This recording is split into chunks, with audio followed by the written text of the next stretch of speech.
Picture this. You are 40 meters beneath the waves in the murky, churning waters of the Arabian Sea. The pressure is immense. The darkness, absolute. Suddenly, a mechanical dredge breaks the seabed, pulling up mud and debris from a world lost to time. Inside that slurry is an artifact that doesn't belong, a simple piece of wood, logged and worked by human hands. Later, in a lab, scientists date it. The result is impossible. 9,500 years old. It's a date that shouldn't exist. From a city that shouldn't be there. Thousands of years before the pyramids, before Mesopotamia, before the very idea of a city was thought possible. This single piece of evidence suggests our entire history of civilization is a lie. And it is only the beginning of a story that gets darker, deeper, and far more disturbing. And now, please stop the video and subscribe to our channel.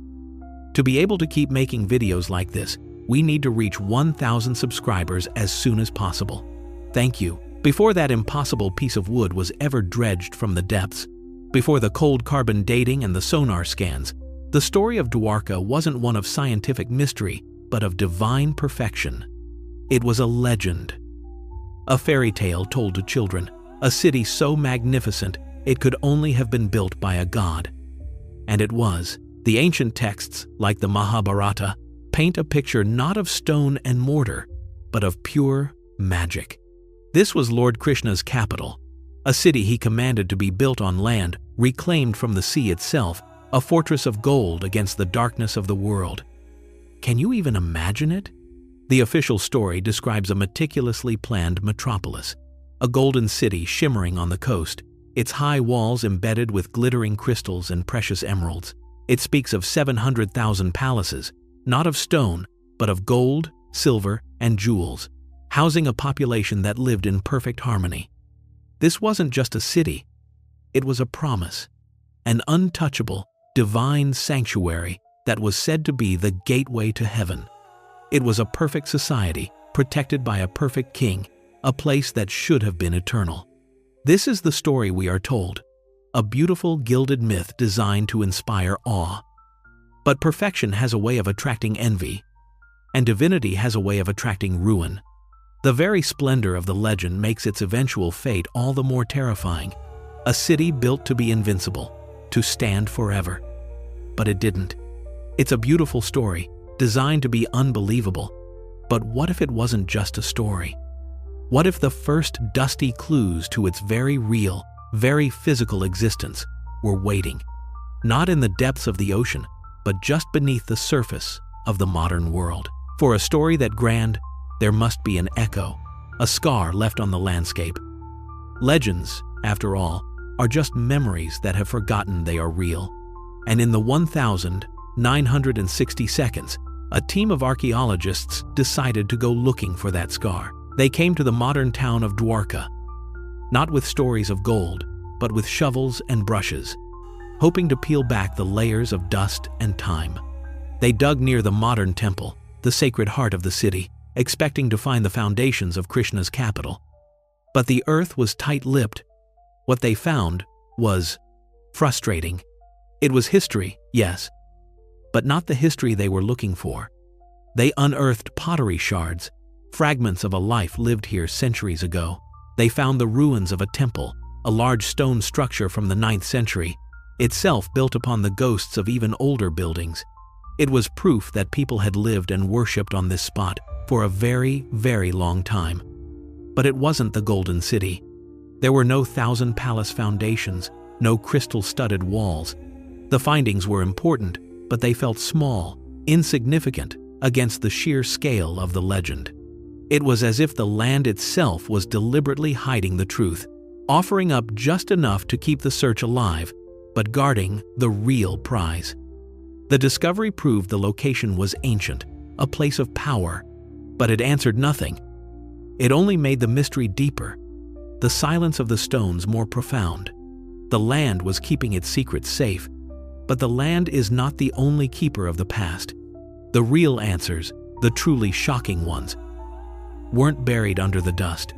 They were waiting in the cold, black silence of the sea. When the land refuses to talk, you have to find someone who can speak the language of the sea.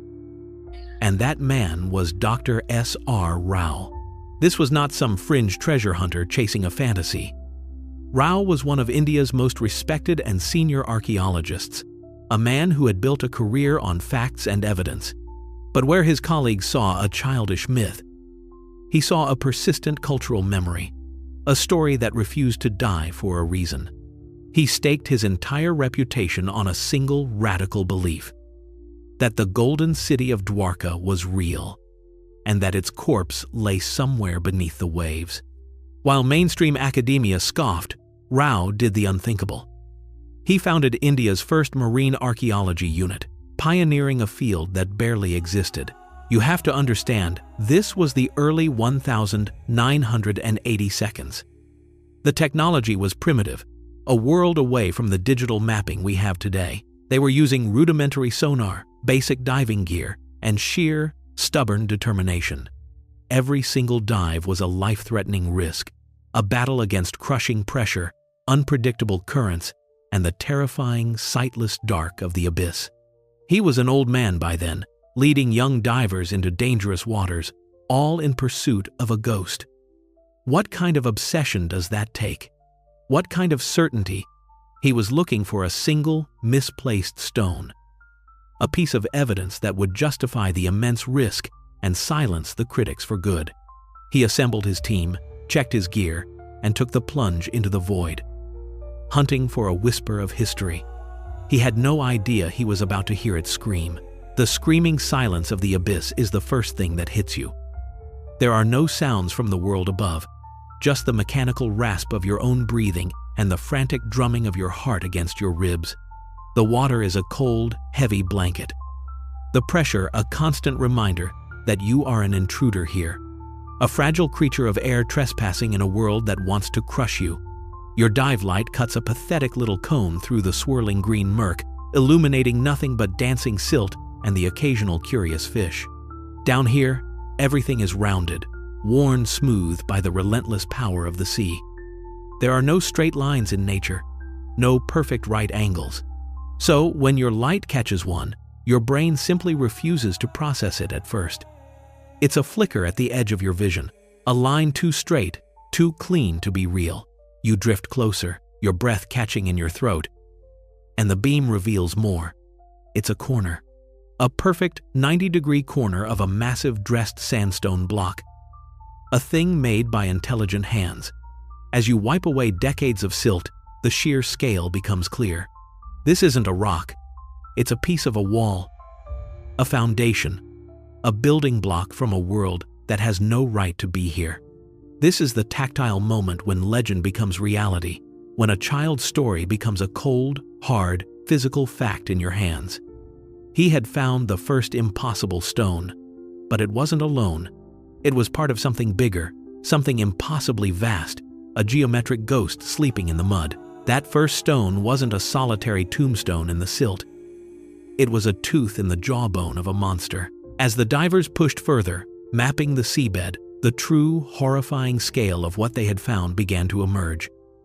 That one block was part of a wall, a massive defensive fortification that stretched on into the darkness. And then they found another, and another.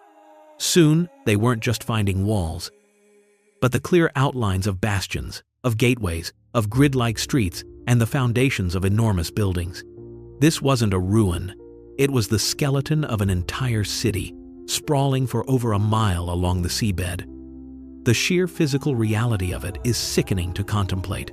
The building blocks themselves were routinely measured at 2 meters by 1.5 by 1 meter, colossal chunks of sandstone that would tax modern machinery. Can you imagine the raw, brute manpower required to quarry, dress, and set these stones?